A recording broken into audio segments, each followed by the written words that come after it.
tous être propriétaires avec la société immobilière foncière et numérique Sifen SRL achète et construit en toute sécurité.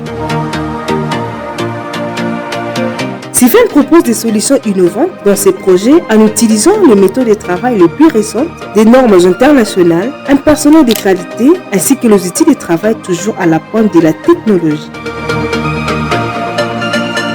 Parce qu'il est plus proche de la population, avec Sifen, achetons, construisons en toute sécurité. Pour tout contact, plus 243 89 93 61 733 89 56 10 290.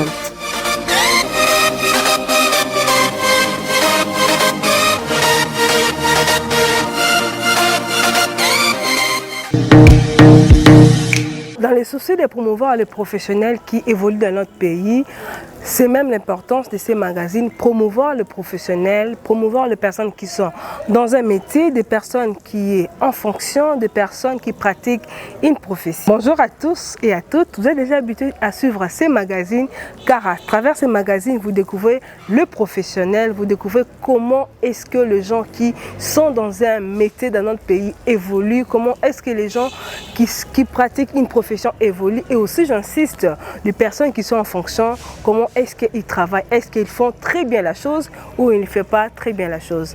On va découvrir ce que nous allons parler aujourd'hui, qu'est-ce que nous allons découvrir encore. Parlons professionnel nous a amené quoi? On suit les images qui vont nous mettre dans le bain de savoir qui sera l'invité de ces magazines où on va promouvoir quelle profession. On suit ça. C'est de Kalema. On se retrouve tout juste après.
Alors, vous vous étonnez à la maison, c'est quoi encore? C'est quoi ces villages? Je sais que Hélène Diamond vous a amené avec Cédric Kalema. Oui, évidemment.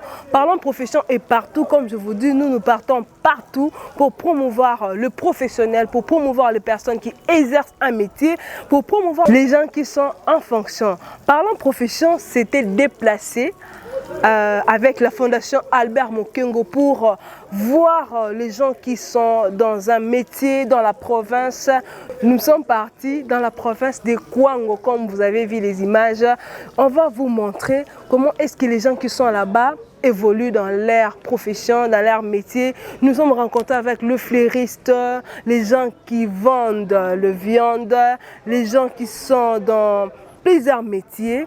Vous allez voir ça, restez toujours calme. On va découvrir ça, vous allez découvrir les gens qui évoluent en dehors de Kinshasa, comment eux aussi ils évoluent dans leur métier et aussi dans leur profession. On va suivre ces images, restez vraiment tranquille car vous allez découvrir. Hein. C'est pas seulement Kin qui a la profession. Ailleurs aussi dans la province, il y a des gens qui sont dans des métiers. Mais les difficultés, vous allez découvrir à travers ces images. On suit ça, on se retrouve tout juste après.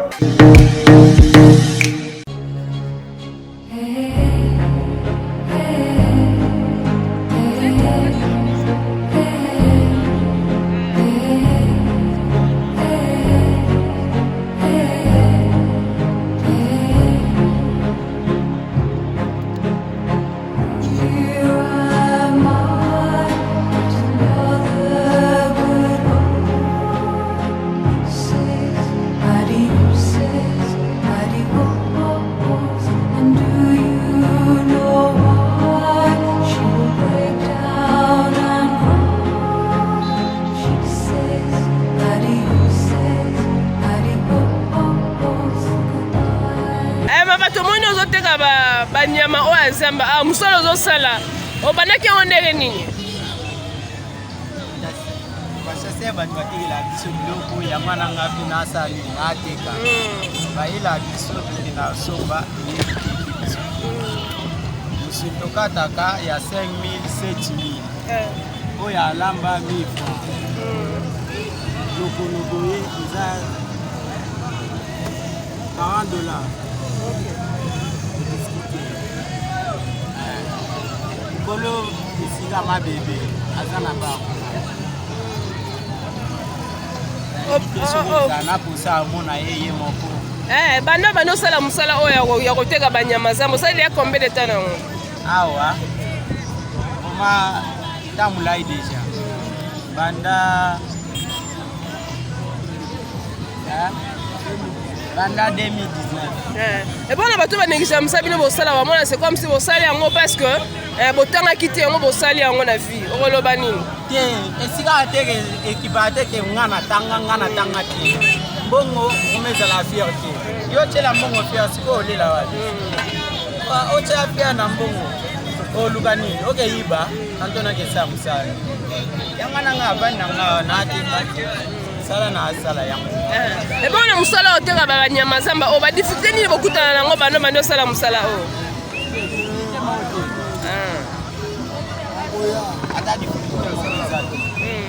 on s'en sort mpe na mosala na yo bénéfice mpo ozwaka ndenge ozoteka na banyama zamba mosala nyonso ezala na bénéfice soki mosala ya bénéfice eza te okesala mosala soki bénéfice eza te osala osala te seke bénéfice eza so omoni moto asala boye se bénéfice nango eza te bosala ndeni bosombi nyama après bokati yango bosala ndeni explike nga nani wana nako explike yo ta na akata nyama wana na explike yo bien bosombaka ya nyama mobimba après bobandi oteka ndambu tosombaka mobimba toke tosombi toye tokati ta tokata tootya misuni 5 000 7 000 ya 1000 francs pe nga minute tootya misuni 500 oza na wenza mekao toza na wenza mekao merci Parlons profession magazine ezala mpona kotombola bato bakosala misala bato bakozala na baide ya malamu ezala ba ONG baentreprise baentrepreneur tozala wana mpona kotombola bango lelo bokama te bomoni ngai eza vraiment sur terrain réellement vraiment bozomona biso naza ezali na marché mekao naza na président Albert Mokemo ya fondation Albert Mokemo ye aza na aide humanitaire mpona kosunga bato toyaki kotala na grand marché lolenge nini bato basalaka misala awa bavivaka tosoka nanu impression eloko ni etindaki ekita vraiment na grand marché mpona koluka bato bakosala misala ndeko journaliste oyebi na santé publique tolobaka que mieux vaut prévenir que guérir. Na santé publique tolobaka que il ne faut pas rester dans ton bureau pour attendre les malades. Il faut aller vers la population. Population de côté bamakono ezalaka kozela te ke moto abela bongo ya na hôpital botraité ye eza normal te biso na santé publique pour approchaka te population mpona kodécouvrir eloko nini ezodérange population na bisika bazwami oyebi ke makono ebele eyaka na nzela ya biloko toliaka awa toza na mekao parlons profession ememi biso ntina mekao magazine parlons profession tozoconvie bacongolais nyonso surtout bakinois baalanda yango na babrazavillois boyoka lingala très bien toloba na français na lingala eloko akoyeba ezaki na marché mekao a na plateau ya bateke toza na un grand marché oyo Laurent Désiré Kabila héros national na biso atikela biso eza bamarché mapasa na marché ya liberté oyo ezwami na commune ya Masina na Kinshasa mais oyo ezwami awa na mekao na commune ya Maluku marché oyo biloko kolia ezali bafufu ezali et toza kuta étonné ya komona musuna nyama lokola nyama penza ko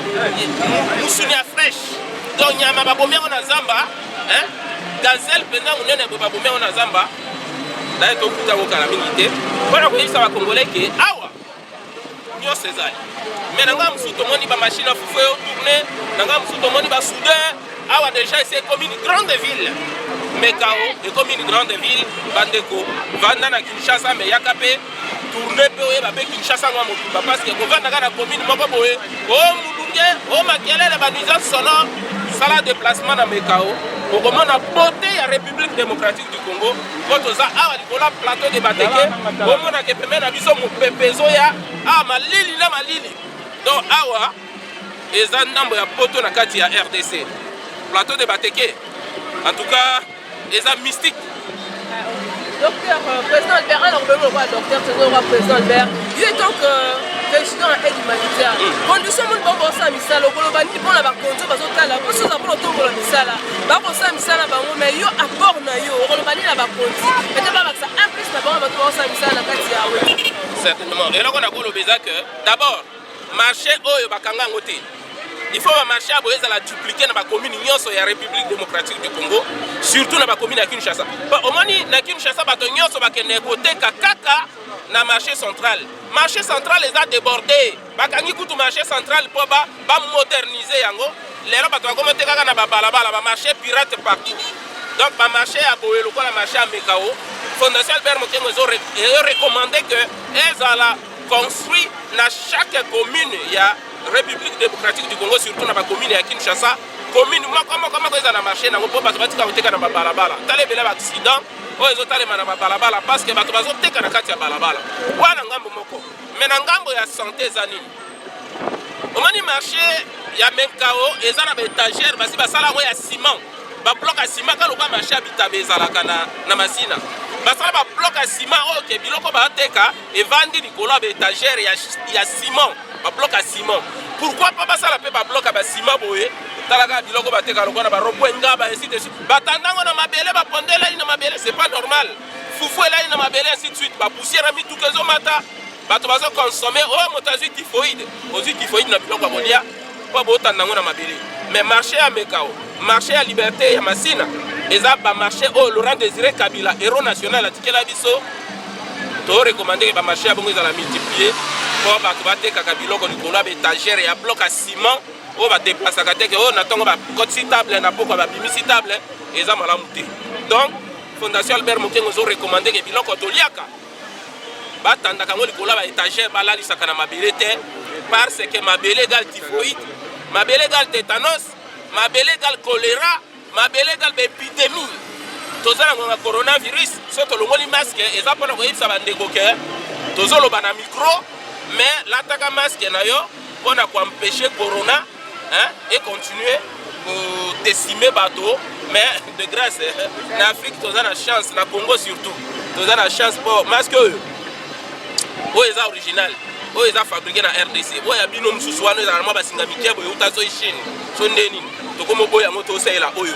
Tozo promouvoir mon cannabis Kendeli Bosso pour nous protéger contre bien sûr, mais ça là va congolais Kendeli Bosso parce que biso toza ba nationaliste. Fondation Albert Mokengo ezana pour soutenir ma valeur africaine, ma valeur congolaise, solidarité, bomoko, division tout Kendeli Bosso dans la paix et dans la bonne santé. Au moins regarde la vision de moi santé à bouger, hein? Les parce que tous observer ma mesure d'hygiène, ma mesure barrière. Tous ça va principe wana biloko bolia na mabelete na marché tandango likola ba étagère otonga ba marché bouyer na ba commune nyonso à Kinshasa marché central et kozala désengorgé pe kokoma marché moko ya haut niveau lokola tokenda ba mboka msuto mona ba marché koti na marché okaniso ndiro za soki to na aéroport ndo ka déjà marché. Merci beaucoup.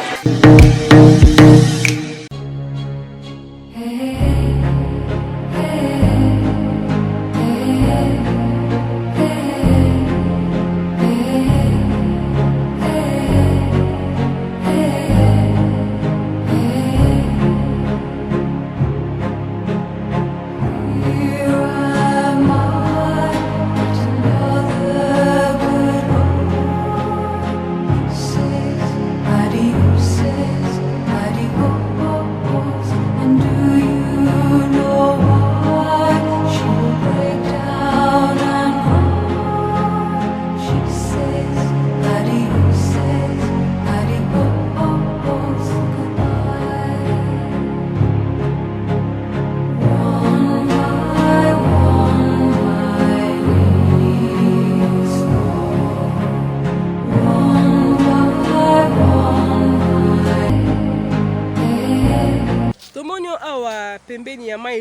ozo sala maramba ba fleur yo kombono nani Comme on a ici, on a vendu à partir du centre, pembeni ya jardin botanique. Osala musani awa na pembeni ya mai ndombe awa. Bon, awa tosala ndeti toza ba agronome.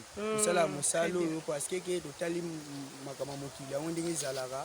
Omoni ko totambola ndenge ezala ba jeune talaka ba désordre mais to concentrer na boulot oyo yango nde tosimbi place propre banyende to chaka ba mai to cha ti lobi wana kuna nzambe pa kosunga vie ya mutu ndenge ezala. Ozosala agronomie ozali ti fleuriste na kati ya fleuriterie o na moni. Siko musano ya fleuriste osala ronde nini na commune ya Maluku koto ya mai ndombe évoluera ndenge nini? Bon, évoluera na bien parce que biso ndenge eza boye to teka ba plante to teka eza mutu te eza nde ya biso.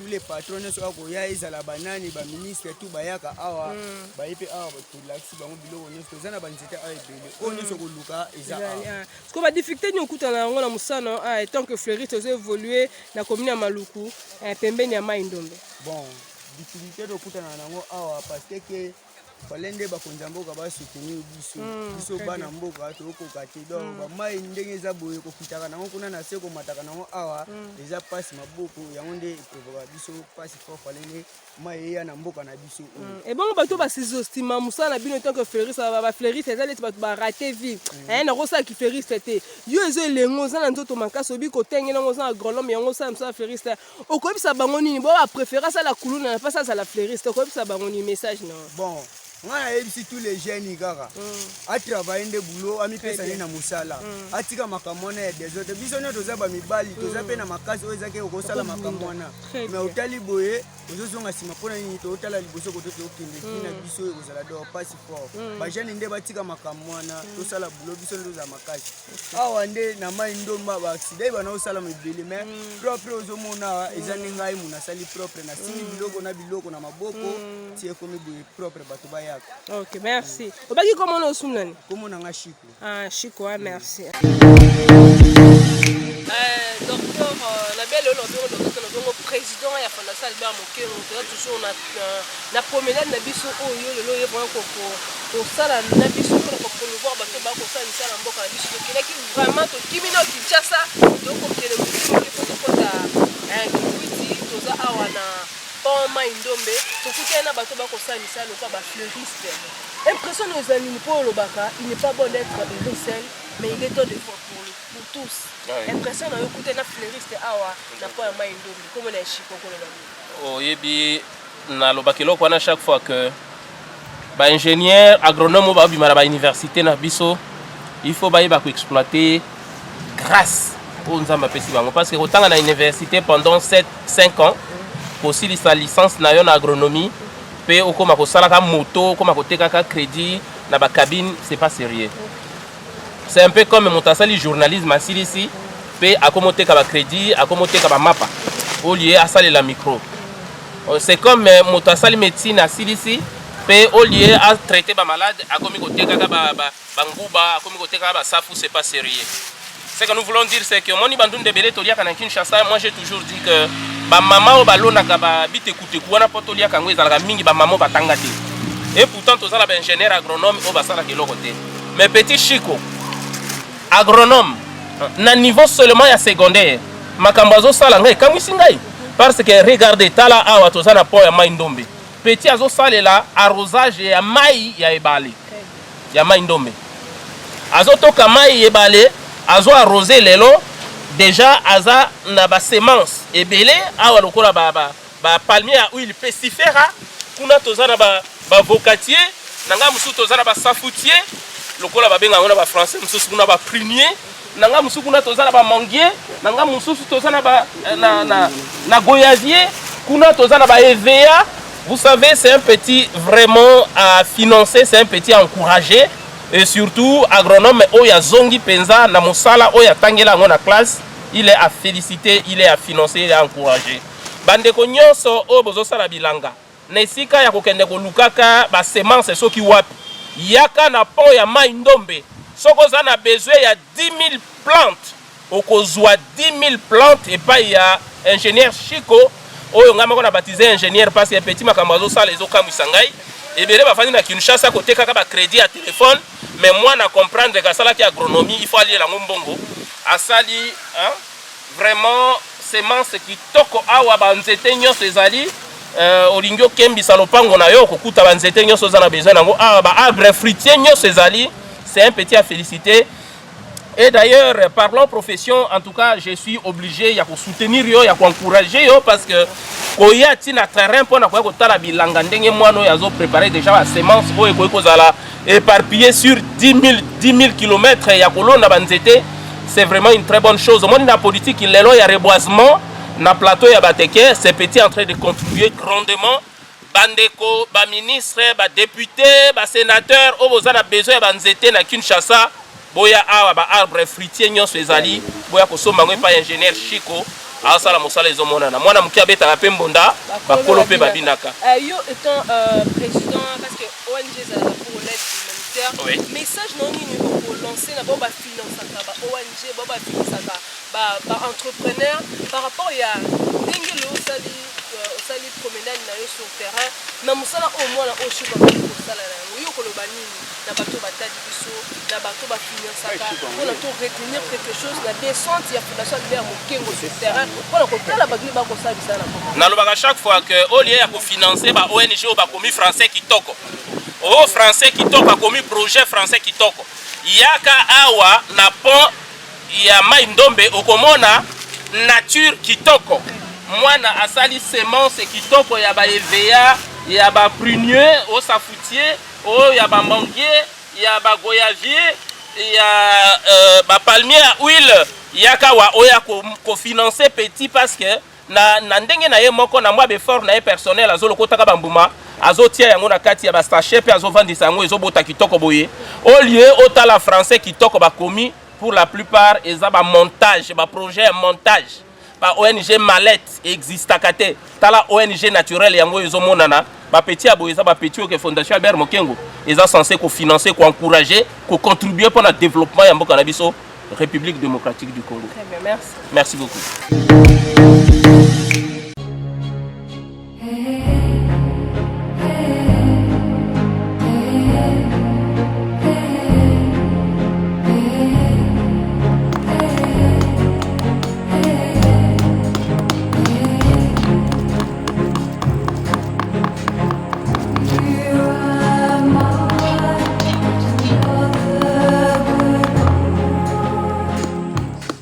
Bonjour, tu es comme le nani? Bonjour maman, comment on a eu ingénieur Kapukusu? Ingénieur Kapukusu.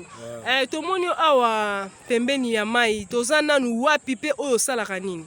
Bon, awa ngana sala kaka wa banye, musala na sala kaya wana na uti kisasa, tozao sala na ndolo na komi na kwangu. Adresse na ngana minito eza na kwangu. O sala na kwangu. Musala oyo ko sala ba banière, o sala ka ndenge nini? Bon, déjà maele ngana zwa, maele ngana zwa ezali ndenge pe na formaka ndenge pe ba lakisa ngai. Yango moni pe koto nasala ka pe ba. O sala ka nini peut transformer boy tout le monde comme balinière bonne tozo mona nde to mona balinière bo osala ngona matière nini tozaka boy to pesi de vie ya mabaya to petit kekole to sombi ou bien ndenge za ke spirit kala to ke to sombi après to tena camion to yena ngotia et bon la bato basaka misala maboko eza musala mo ya soni musala mo eza musala mo ba négligent yo loba nini et pour tout ça musala mo ezali vraiment malamu pour biso ça peut tomber to sala misala o loba nini pour le défendre musala yo. Bon, pour ngai na moni ke oyo nga na sala ka l'équipe be ya bato ebele pour nga na sala ka mokili zala bato bazolia bato bazokota bazokende biloko ezoya mbala na mbala euta boye kei kuna na bamboka euti bamboka ye tosala mpona développement kaka mais position eza te moi tozala mpona baposition eza te talaka misala eza mwarani ingénieur ebongo badifficulté nini okutanaka nango na mosala oyo oponi ya mosala maboko kosala babalinière na ville ya kwango namonaka na nga difficulté te mpo soki moto toyokani na ye nde toyokanaka ndenge nasalaka nasali esili ale ye azwi engagement ya eloko na ye nga na tikala na nga libre mais tosalaka yango soki mpenza biloko to eza sur place tosalaka une semaine na ndambo nasilisi ekwei na mai kamunanga isili ekomi ya yo moko mokolo libaya. Message nous relancer na ba jeune au bavandi na ndaku précisément na République démocratique du Congo pour to ça vraiment na province ya Kwango o na place a Lukasa ata musala ye habité aiba na ye abuka biloko abatu na place asala musala okoyebisa bango nini. Bon na kata musala na biso ezaka volonté na moko. Ko soki volonté sali kengana sala boye akoya. Mais soki ezali pena keno azoya kaka po azwa mungu. Ayebi ndenge nga nazozwa te me akoya sikoya bana kodisitanga na makambo mbongo wana aza na volonté musala te. Po moto oyo alingi musala azalaka nano trouble na mbongo te. Ok, merci. Ngai vraiment naza élève ya vieka pulukusi. Bo tozo sala na niveau misala pona niveau ya bamai. Mais na bino ba congélé ko tozo regretter vraiment kwangu na biso zo tomba mate. À cause de quoi na ndenge za wana bozo beta biso kara chaque mutu soka ye mukonzenga zuka mbongo na ye. Azimbongo akene ba kenga akeke salsa misala ne ba place mususu. Mais na kwangu vraiment donc ata iloko moko ezate. Tozo fabriquer net ba boîte tozo fabriquer wana il y a 3 personnes 4 personnes. Est-ce que moyen de transport oh ya biso vraiment na passe na biso oh. Peut-être il faut le sombela biso ataka mo ba 4 moteurs, bien 5 moteurs. On a niveau ya kata kwangu, on a développement na biso. Mabaya ezala, po bana kwangu bazala nini, bazala même moral. Ata camion mususu pe ekoyi kozala pe na kati des gens que non moyen de transport pona bato bazo kende kenge bien boyina boye ndenge ya bana kwangu kaka. Pa musala na ndo zo sala. Musala ngai na zo sala na sala ka musala mabaya ya ba balnière. To bambaka ba balnière to zo monter ba balnière. Na niveau ya mai po aider biso. Na muto ya za déjà que non azana mo buzine ya mo muke apesi biso pe to luka mo 50 francs po to laisser la libota. Mais baka vu que nous tozo tangisa bana na mbongo na peso ko kaka te.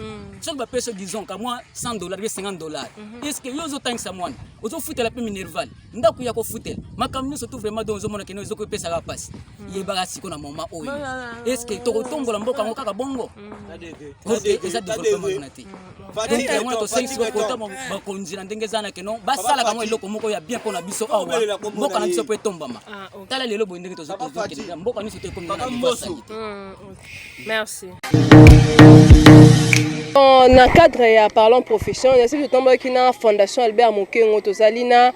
Président Albert Mokengo ya fondation na cadre émission biso to ko tombola bato ba ko sa misala to yaki vraiment awa na province ya Kwango bomoni bino moko boyeki ndenge bato mutu asala ka balinière bato basaka banya ne ba lobby yango to ko solo na mwana mboka Albert Mokengo to ko vraiment na suka ya promenade na biso to tourisme na biso aye amoni province ya Kwango amoni pont ya Kwango amoni bato ba ko sa na pembeni ya ebale ya Kwango o mingi bato ba ko sala misala ya balinière ya koloba nini et puis étant quand on peut toujours sol c'était na fondation Albert Mokengo ezali toujours pour ko sunga bato ba avancer na misala na bango yango même objectif parce que ya lobaka ezali malamu te kozala yo moko mutu esengo kasi ezali malamu ko vivre pona baninga yango ya déplacer pona ko tala baninga o basala ka la province ya Kwango nde ba evoluer ndenge nini to ye atukutana bato basala ka ba balinière Albert Mokengo président okolobani na ndenge omoni bango basala misala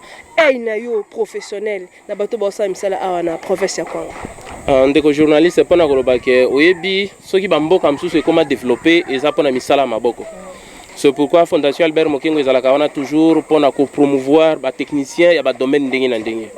Awa tokuti bandeko na biso o ba fabrikaka ba boîte ya minene ba fabrikaka ba baleinière nde ba baleinière wana mutememaka ba charge ya ba biloko ezala biloko mingi biloko akolia ezala ba sac ya makala ezala ba sac ya fufu ba sac ya nguba pe ba sac ya masango ndenge na ndenge pe ezomema yango jusqu'à ce que ezokoma na Kinshasa et puis ezo permettre bato ya Kwango kobika.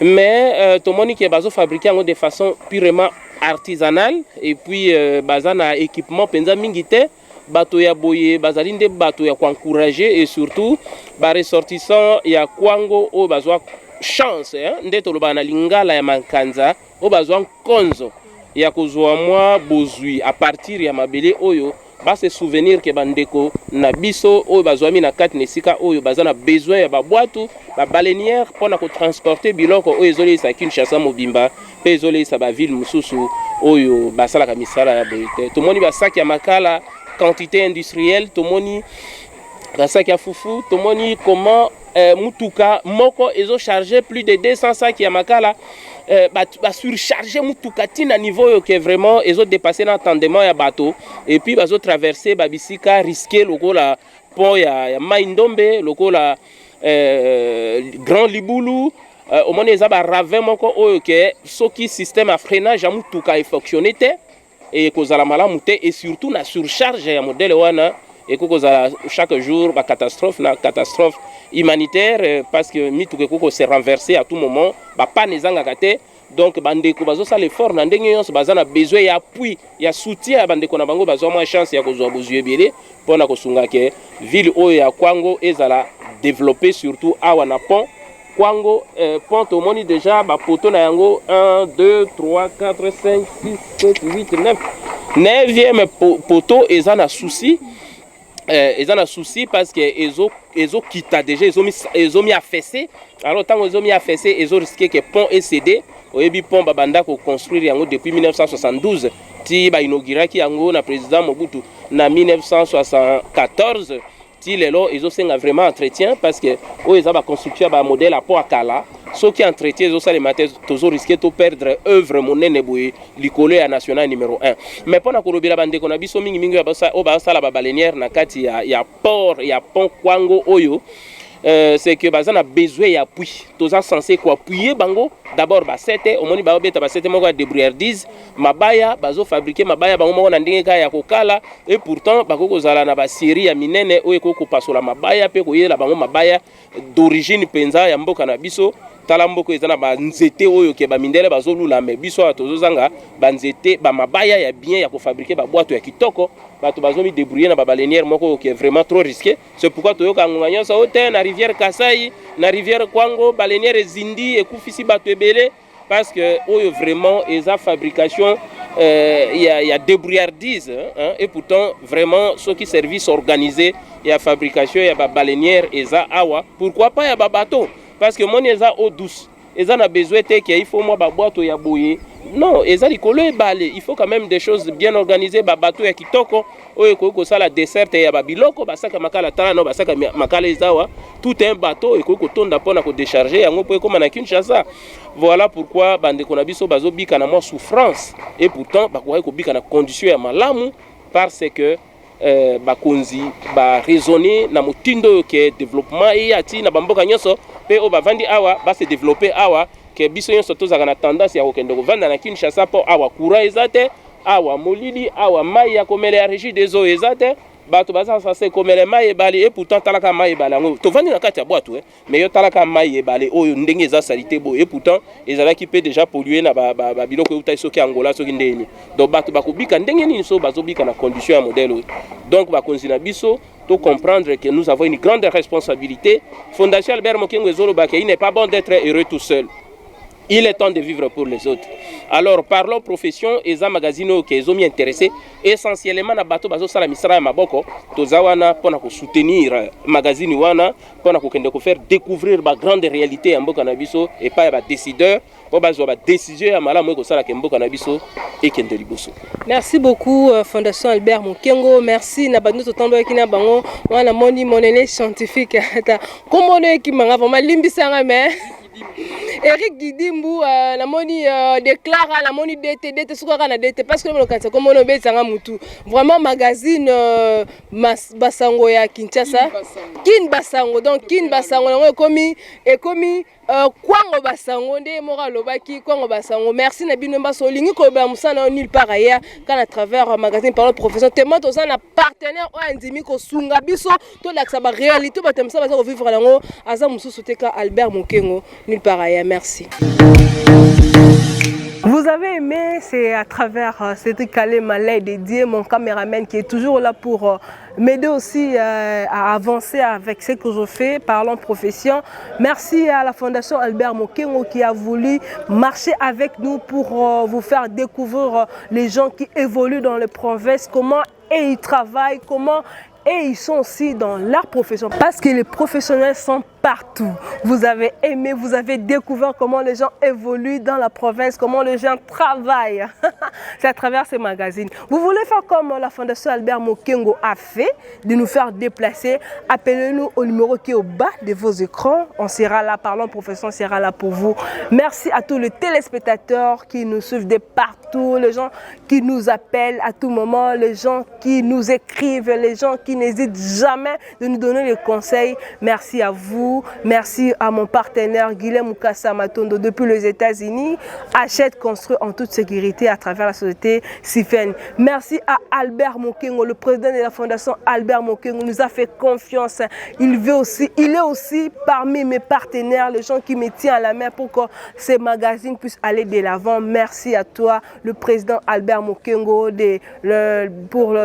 pour ce que vous avez fait pour moi, parce que vous êtes dans beaucoup de choses. Vous avez un centre de santé seulement pour aider la population. Merci pour ce que vous faites pour nous. Merci pour ce que vous faites pour ces magazines Parlons Profession. Comme vous me dites toujours, il n'est pas bon d'être RSL. Il est temps de vivre pour les autres. Merci Albert Mokengo, ce que vous avez fait pour moi. Merci, merci. Merci à tonton Georges Gaoté. Depuis la CNCS Service Courrier. J'attends toujours ce que vous avez promis à Parlons Profession. Merci à Fiston Ilangui, merci à tout le monde, merci à Banza, Aristote Banza, merci à l'aide dédiée Cédric Kalema, il est toujours là pour m'aider. Merci à tout le monde, merci à Papa Sélé Bokana, merci parce que vous êtes en train de me faire rentrer partout. Merci à Maître Goudron, je ne laisserai jamais les citer ton nom parce que là tu vas me faire rentrer là. C'est les sommets parce que Parlons Profession va entrer partout. Vous allez découvrir plusieurs professions. C'est toujours sur Arc-en-Ciel chaque samedi à 21h juste, dimanche à 17h30, mardi 15h30 pour la rediffusion, jeudi 10h30 pour la rediffusion. Et je sais aussi le DG Tito, le manager des journalistes professionnels. Il fait la rediffusion de ces magazines quand il veut. Merci pour ton soutien, Monsieur Tito. À vous tous et à toutes, merci. On se retrouve très prochainement, comme je dis toujours, à très bientôt.